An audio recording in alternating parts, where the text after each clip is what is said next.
Okay, so what we've done is we've finished with the recessive reds pretty much. Now let's look at something called spread. Spread is a dominant factor in racing pigeons, well actually in all pigeons.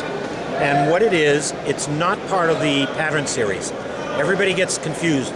Even the scientists were confused with this about 100 years ago. It seems like it would be there, but it's not. Spread is something specific to pigeons. Any black pigeon that you see is a spread, period. Well, 99.99% of the time. Spread is something, I'm not going to get into the technical ways of how it works because we get into a lot of chemistry. To all intents and purposes, here's what you can basically say. We all know what a blue bar pigeon looks like with the tail bar. Spread basically takes that color of the tail bar or the wing bar and spreads it all over the bird. So instead of having what looks like a blue pigeon, you have a black pigeon. So this particular bird here is spread.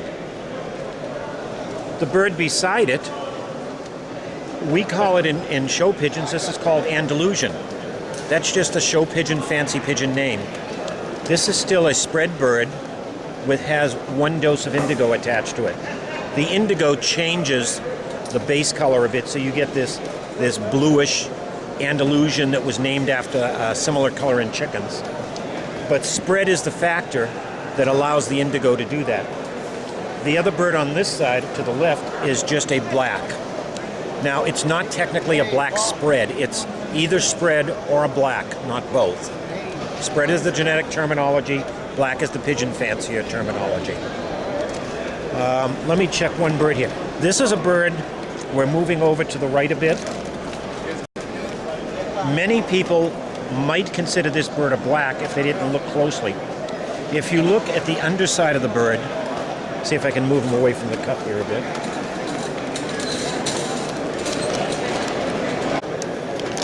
All right, these birds haven't been judged yet, so I don't want to take them out of the cage. But what you're looking at is actually a T-pattern bird. Remember when we talked about the pattern, bar, barless, check, and T-pattern? This is a T-pattern bird. You can tell because the underbelly is actually blue, and if I spread the tail, you would see that it shows the blue tail bar with the bar on the bird. So some people will often confuse these, depending on the breed that you're in. With racing homers, this used to be called a velvet or a T-pattern check, but it's not a spread. Sometimes you'll even hear people call them, I don't know, but this is a T-pattern bird, not a spread. Okay, what we're looking at right now are a couple of Norwich croppers. Those are the breed. And what you're looking at are spread ash birds, spread ash red.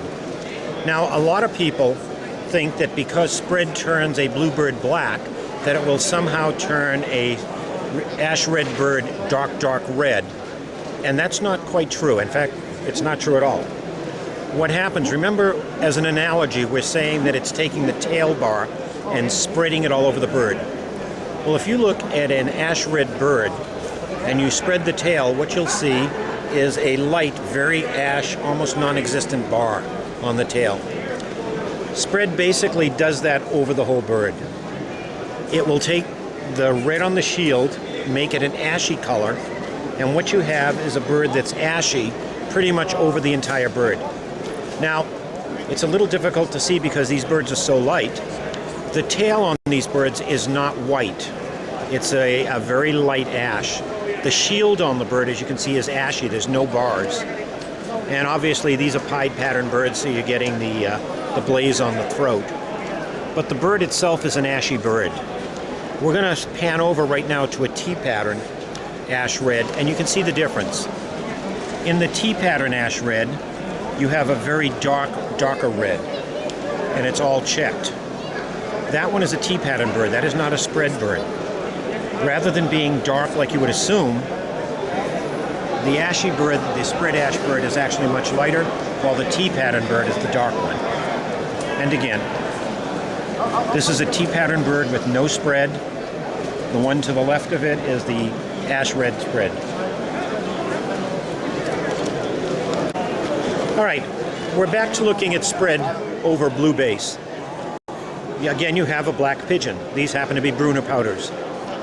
Now, I cannot tell by looking at this whether this is a heterozygous spread bird or a homozygous spread bird, whether it carries one gene for spread or two genes for spread. Breeding test would have to tell that. Now, spread also inhibits something. For example, you don't see any checks on this bird. So spread inhibits that. It's on a different chromosome than the pattern genes. So what we say is, I just blanked out on the terminology. I'll come back to that in a second. But what we're looking at right now is a black pigeon. Black inhibits many things. For example, it can inhibit grizzle. Because you're adding extra pigment to the feather, while grizzle is trying to depigment the feather, you'll often have some sort of antagonistic relation in the bird's body. So what you wind up with is often a black pigeon, sometimes with a grizzling only about the head, sometimes called pepperheads. Sometimes you'll have a grizzle pigeon that would normally be much more white, showing a lot less grizzling attached to it because you've added extra pigment. It depends on the breed. Sometimes it depends on the bird. It depends on other factors in there. Whether the bird is carrying dirty to make it look darker, whether it's carrying sooty, whether it's a dark check bird as opposed to a barred pigeon. All of these come into effect. And then sometimes you just have to tell from breeding tests what's going on in there. Can it mask grizzle completely? It can sometimes mask grizzle almost completely. It also depends on the type of grizzle. We have under grizzle. We have classical grizzle. We have tiger grizzles. We have what they're calling now a white grizzle. It's found in racing homers that we know of. There are different grizzle alleles. So can it mask it? Sometimes almost totally, sometimes partially. Okay, I got that. I got that. Okay, before we go talk about spreading grizzle, I wanted to remind everybody what grizzle looks like. The bird to the right here is a grizzle ash red. This is a barred pigeon. That's pretty obvious. You can see the bar on the bird. And you can see the grizzling around the head and the neck, the lightening of the shield. And if we can pan a little bit to the right, you'll see the other ash bar grizzle here. This is another ash grizzle. And you'll notice that even the bars on this particular bird are somewhat washed out by the grizzle. The bird to the left here, another Bruner, this is a blue bar grizzle. And again, it's a blue bar pigeon. Grizzle is a depigmenting mutation. These birds are heterozygous grizzle. This is a classical grizzle. I know that because if they were homozygous grizzle, they would be what we call stork marked. They'd be almost all white over the body with some color someplace, but mostly color in the flights and in the tips of the tails. So this is a partial dominant. The grizzle, classical grizzle, is a partial dominant. Okay, before I move on to this one, Johnny was telling me about an email I got from a gentleman, Alberto Diaz. And before I even say anything, I want to thank Alberto. That was one of the kindest things that anybody's ever said to me. I appreciate it, and I hope this is helping you with your breeding out there. I really do. What we're looking at right now is one of my favorite breeds of all time. This is an Oriental Roller. I talked to the breeder about this bird yesterday. This bird is obviously a spread pigeon, a black pigeon. You can see that. But one of his parents was a grizzle. And you asked about inhibition of grizzle by spread. Well, there's the amount of grizzling that we have in this bird. You can see it in two of the flights right here, and nothing else. And we have it in two of the covered feathers right there. And there's a little tip of it right here. Mm-hmm. That's it. There's no other grizzles shown on this pigeon at all. Mm-hmm. And if somebody had happened to pluck those feathers, or I saw this bird in a different time of year during the molt, there'd be no way of knowing that it was carrying grizzle. Can you bring it a little closer, Frank, so we can get the footage of that? Okay, there it is right there, you guys. It's right there. All right. Okay, continue, Frank. All right, that's pretty much it as far as inhibition. Now, all right, here's the bird that I was just having in my hand. He's now back in the show cage. And look at this pigeon. If you just looked at this pigeon normally, you probably wouldn't even notice it. You'd just assume a black. If he was flying in a kit of birds, if he was up in the air, you'd never know this bird carried grizzle. Mm-hmm. And if you weren't paying attention, if there was breeding, You get kind of shocked when you pop a grizzle out in the nest. Now, black does not always inhibit grizzle. I'm going to show you a couple of birds right now that are also black, but the grizzle is showing through. And I'm not sure whether it's totally classic grizzle or whether it's tiger grizzle on these birds. All right, and you know, Van der Broek specifically asked about whether birds could be, whether grizzle is covered by spread. Well, in some cases, yes. In other cases, no. Look at the bird you're looking at right now. Obviously a spread pigeon. You can see that on the 2 or 3 black tail feathers out there, the solid black feathers. And yet the rest of the bird is almost all white. It's almost completely mottled out. There again, I'm not sure in these birds whether they're carrying tiger grizzle, whether it's a combination of tiger grizzle and classic grizzle. I'm betting on tiger simply because I happen to know this breed. And I'm betting on the fact that at least one dose of tiger grizzle in this bird plus spread is giving us the look here. Now I'm going to show you another bird right beside this one where it's also the same sort of gene pattern, but look at the color of the bird. Now it's much more black, a lot more spread showing rather than all the grizzle. And in this case, the really only grizzly effect you're getting is around the head. The flights are white. That could be because the bird is carrying just white flights, but you see a little bit on the shield and especially that peppery head look up and around the head there. Again, inhibition of the grizzle from the spread. All right, what I want you to notice is the cockbird that's doing the driving on the floor here. This is actually one of the birds of a friend of mine who died about 6 months ago, George Tatum. And we were talking about spread ash. This is a beautiful, almost a classic example of a spread ash pigeon. Look at it. It's almost one color from the beak to the tail. It's not dark red.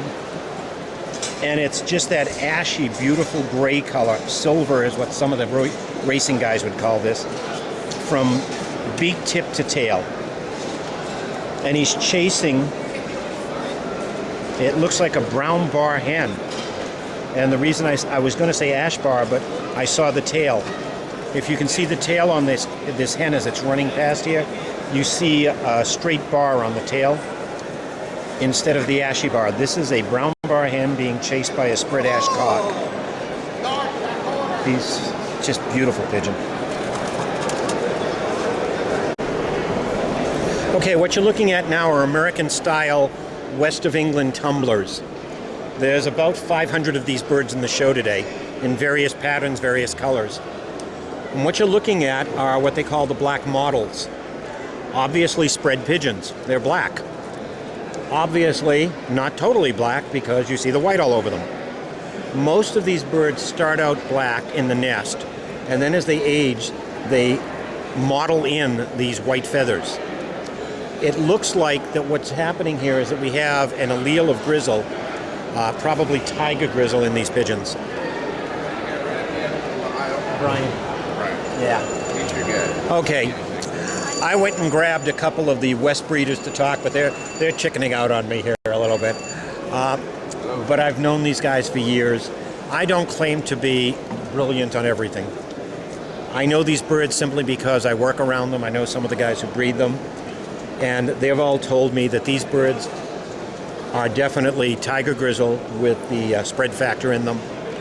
Many of them have other factors in there, obviously, to get the bird to where it is. But the basic color pigeon in these is tiger grizzle and mottle. Now, you have to be careful about one thing. If we turned around and we went and looked, you could find red mottle birds here. Those are recessive red birds that mottle out. Totally different factors in the pigeon that create the mottling. Mm-hmm. Most Birmingham Rollum red mottles, for example, there is no tiger grizzle at all in them. In fact, we're still working on exactly what makes them mottle out. Nobody knows the exact factor in there. Mm-hmm. One of the men I know, Kenny Davis, has been working on that for a while. He claims there's an unknown bronze in there. But again, it's still something being worked out. We need people to work on some of this stuff. Mm-hmm. Okay, I got a question. Can black models like that mask the tortoise grizzle? Okay, tortoise grizzle doesn't exist. Okay.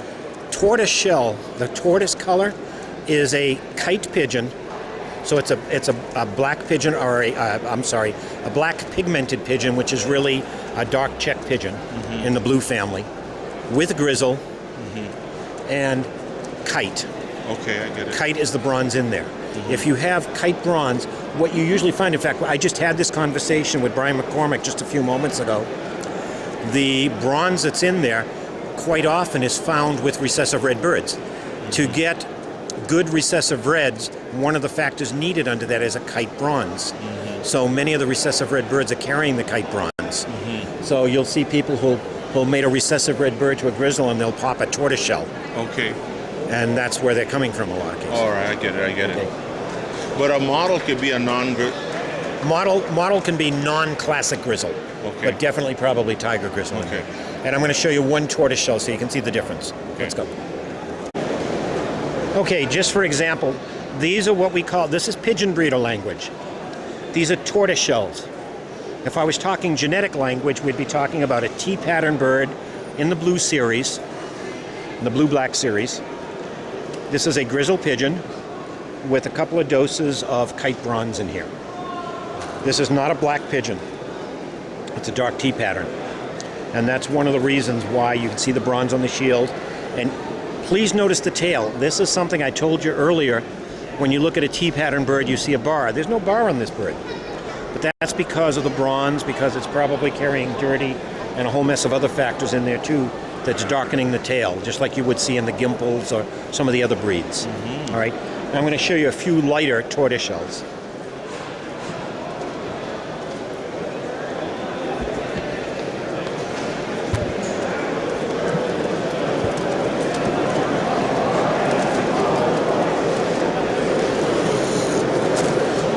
This one shows the tail. If you want to show the tail first. Okay. Go. All right. Here's lighter tortoiseshells. Now, is it one dose of grizzle or two doses? Not sure. I have to breed it to find out. But what you've got again is a bird that's showing more grizzling through the feathers. The three color is what we call the tortoiseshell. So again, the dark from the T-pattern, the bronze from the kite, the white from the grizzle, depigmenting it. And we're going to show you a bird here too. This bird also shows a fairly dark tail, though if you look up on the top of it, if you can see it, you see the lightening to the blue. This one shows more of a bar on the tail than the first bird did. And we're going to show you a bird that you can actually see the bar on the tail. And again, a third tortoiseshell. And you'll hear guys call them torts, torties. They're all the same thing. T-pattern, grizzle, on a blue-based pigeon. And if you look at the tail, you can see the tail bar lightening up towards the rump as the tail goes up. So this one shows the tail bar, and obviously a T-pattern bird.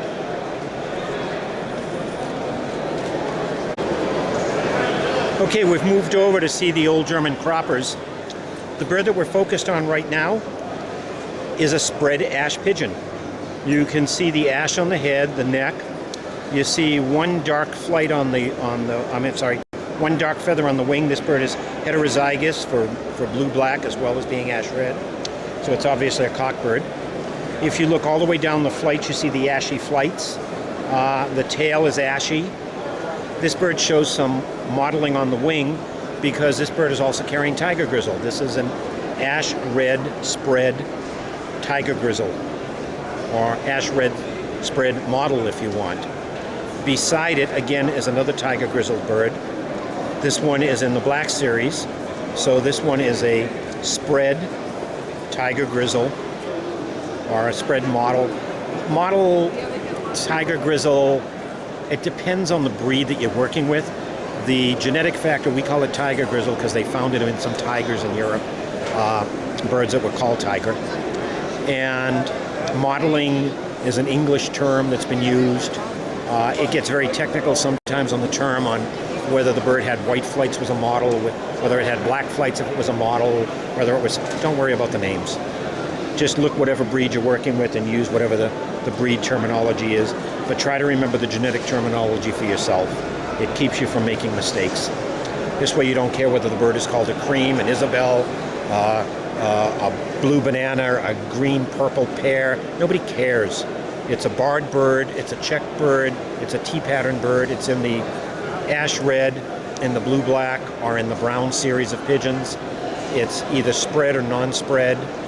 And then if you start to factor those things into what you're thinking, then you'll be able to figure out what you're going to get when you make them up, in most cases. We don't know it all yet.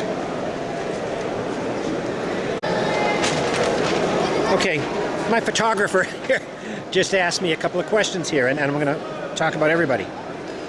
Yes, let's assume this is any breed. I don't care.